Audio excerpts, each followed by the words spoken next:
Bonjour et bienvenue sur Web Marketing Tuto. Donc aujourd'hui, on va voir ensemble les bases du référencement naturel.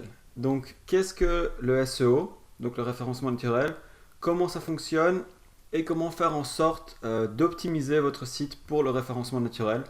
On va donner quelques astuces en fait très très simples mais qui ont un pouvoir très fort sur le référencement de votre contenu. Et vous allez voir qu'en fait, de plus en plus, ce qu'on appelle optimisation pour les moteurs de recherche, c'est une science de plus en plus compliquée. Et en fait, autant on pouvait manipuler les résultats dans le temps, il y a quelques années de ça, c'était encore assez facile. Autant maintenant, en 2014, ça devient presque impossible de vraiment suroptimiser son contenu. Mais il y a quelques règles de base qu'il faut garder en tête et on va en voir vraiment les principales qui sont vraiment essentielles à avoir en tête. Et vous allez voir avec un site qui est en WordPress, c'est en fait très simple à mettre en place. C'est presque déjà fait pour vous. Et il y a différents aspects du référencement naturel. Il y a l'aspect de référencement technique, donc qui est vraiment tout ce qui est en arrière-plan que vous ne voyez pas et qui est vraiment plus le travail du web designer ou du webmaster, mais grâce à WordPress, c'est tout un aspect qui en fait est déjà presque entièrement couvert, donc on doit presque pas l'aborder. Il y a le référencement qui vient du référencement externe, donc tout ce qui est avoir un maximum de liens qui pointent vers votre site, et un maximum de gens qui parlent de vous sur le web.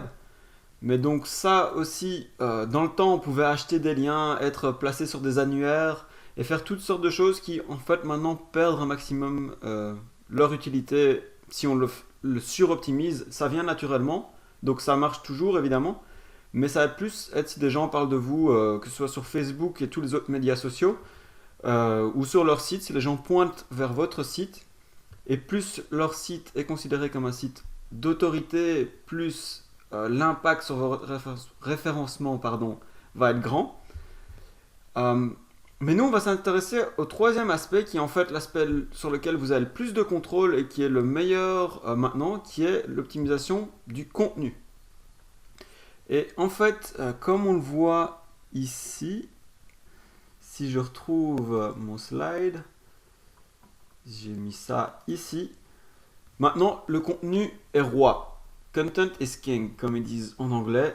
Et en fait, c'est très très simple. Il suffit, entre guillemets bien sûr, parce que c'est pas facile, mais il suffit de créer du contenu utile, à valeur ajoutée, et qui est unique aussi, donc que personne d'autre n'a, ou qui est vraiment spécifique à vous, pour que vous soyez bien référencé à long terme. Parce qu'évidemment, ça met un peu de temps, mais plus votre contenu est de qualité, plus les gens vont l'aimer, ils vont le partager, ils vont parler de vous, et en fait d'autres sites vont pointer vers le vôtre en vous référençant, en vous disant voilà du contenu de qualité.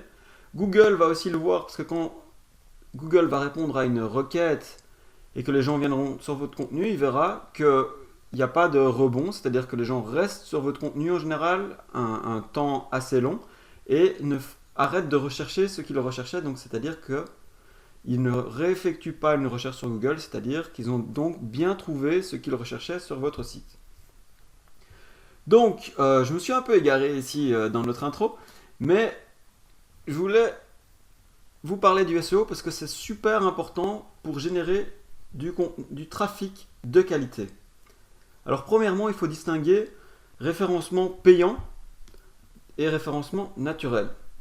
Le SEA, c'est Search Engine Advertising, c'est ce qu'on fait avec AdWords, c'est du référencement payant. Donc vous payez pour être en première page, en haut. Vous avez un contrôle total sur ce que vous annoncez. C'est de la publicité, mais vous pouvez dire exactement ce que vous voulez. Mais c'est payant et chaque clic vous coûte de l'argent. Ça peut être très efficace, mais il faut faire vraiment très attention à comment on le fait et à le faire intelligemment. Et bien sûr, tout le monde n'a pas un budget à consacrer au référencement payant. Tandis que le référencement naturel, en fait, c'est aussi un budget. Souvent, on l'oublie, mais bon, ça prend énormément de temps de créer du contenu de qualité et de bien faire attention à tout ce qu'on met en place dans nos articles.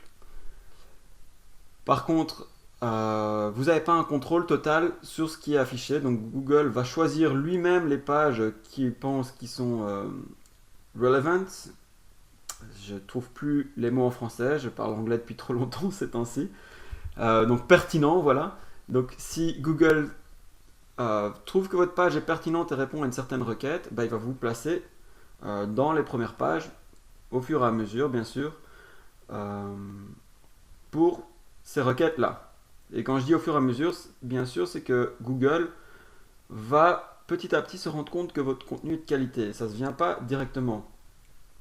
Et en fait, j'ai pas fait ça ici, mais ce qui est intéressant à voir, c'est que en fait, le référencement payant, c'est un peu comme une courbe plate, c'est-à-dire à chaque fois que vous payez, bah, vous avez autant de résultats, tandis que le référencement naturel, c'est vraiment une courbe qui va comme ceci, exponentielle, c'est-à-dire qu'au début, c'est beaucoup d'efforts, beaucoup de travail et peu de revenus, mais après un an ou deux, ça porte vraiment ses fruits à long terme, c'est-à-dire que Google va vous mettre de plus en plus en première page pour vos bons articles, et c'est gratuit, et ça vous amène de plus en plus de clients, et les efforts investis sont moindres à long terme. Donc, ça c'est la première grande distinction, référencement payant d'un côté, référencement naturel. Nous, on parle évidemment de SEO, donc de référencement naturel dans cette vidéo. Et le but, c'est de générer des visites qualifiées. Car, en effet, si les gens effectuent une recherche sur le web et que vous répondez exactement à leurs demandes, vous amenez vraiment un trafic ultra qualifié qui est déjà intéressé par ce dont vous parlez et qui est beaucoup plus susceptible par la suite de devenir client sur votre site. C'est-à-dire que quelqu'un qui recherche exactement ce que vous offrez, ou en tout cas ce pourquoi vous donnez des conseils, a de grandes chances d'être intéressé par ce que vous offrez aussi. Et donc c'est vraiment quelqu'un qui est intéressé et qualifié. C'est ce qu'on appelle en fait l'inbound marketing. Donc c'est vraiment, contrairement au marketing push comme dans le passé, où vraiment, comme à la télé, on pousse du contenu aux gens, on les force presque à acheter notre produit, on leur dit, bah, regardez, voici mon produit. On essaye vraiment que notre produit soit top of the mind, c'est-à-dire qu'ils pensent directement à nous quand ils pensent à un certain produit. Donc par exemple Coca-Cola, quand vous pensez à un soda, vous avez vraiment Coca-Cola qui est tout le temps là dans votre tête parce que vous êtes bombardé par la publicité Coca-Cola, parce que vous voyez Coca-Cola partout autour de vous, parce que vous connaissez Coca-Cola depuis que vous êtes tout jeune. Et si vous regardez autour de vous, il y a des anciennes Coca-Cola partout, et ben ça vous travaille en permanence et vous êtes top of the mind.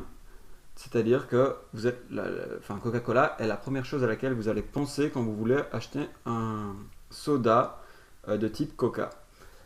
Et d'ailleurs, est-ce que vous connaissez d'autres marques?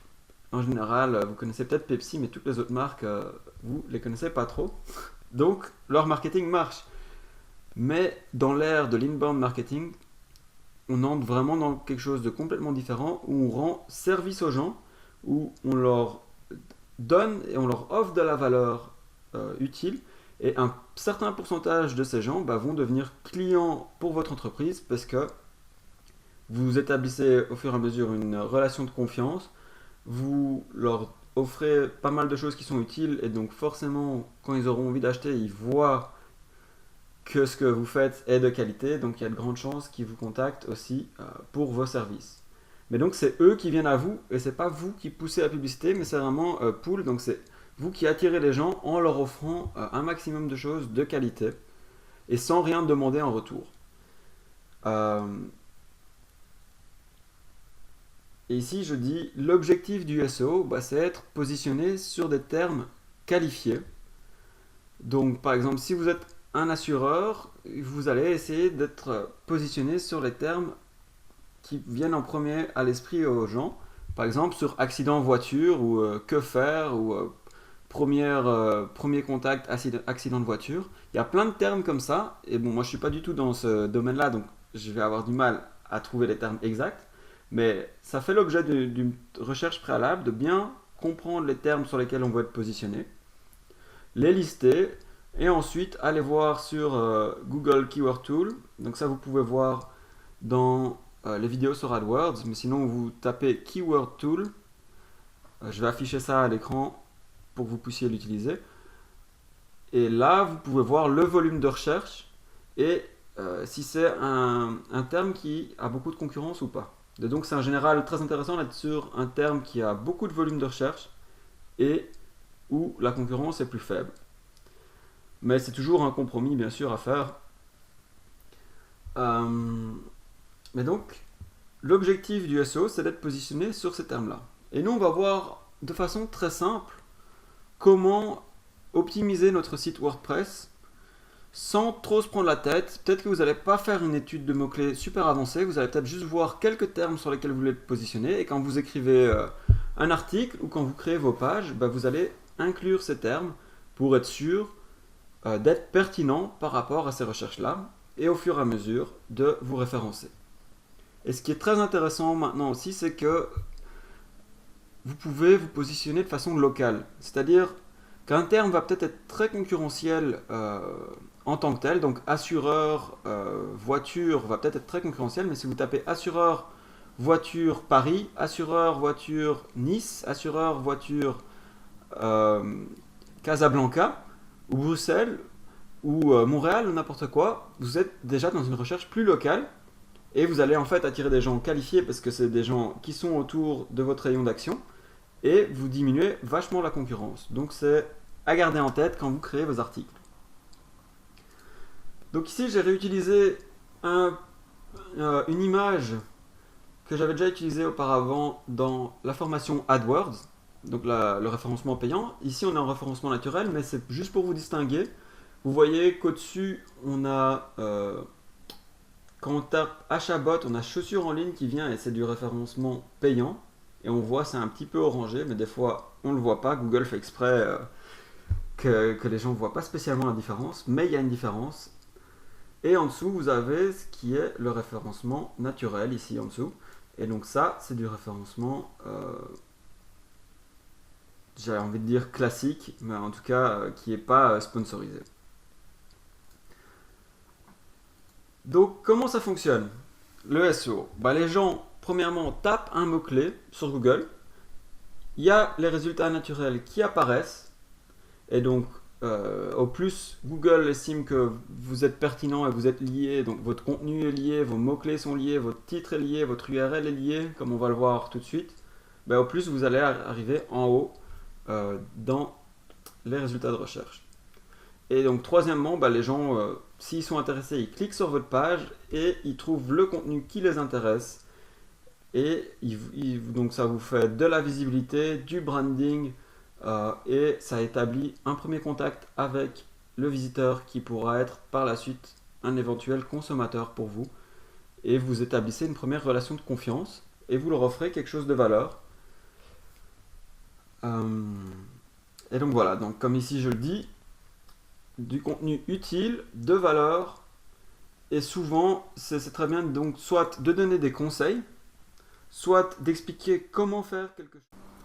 Voilà, donc j'ai arrêté la vidéo ici. Je vous invite à venir voir la deuxième partie de la vidéo pour voir ensemble, pas à pas, comment mettre en place tous ces aspects d'optimisation du contenu qui sont assez basiques, mais en fait qui ont des effets très forts sur la capacité de Google à retrouver votre contenu, à le lier et à voir qu'il est pertinent pour l'utilisateur.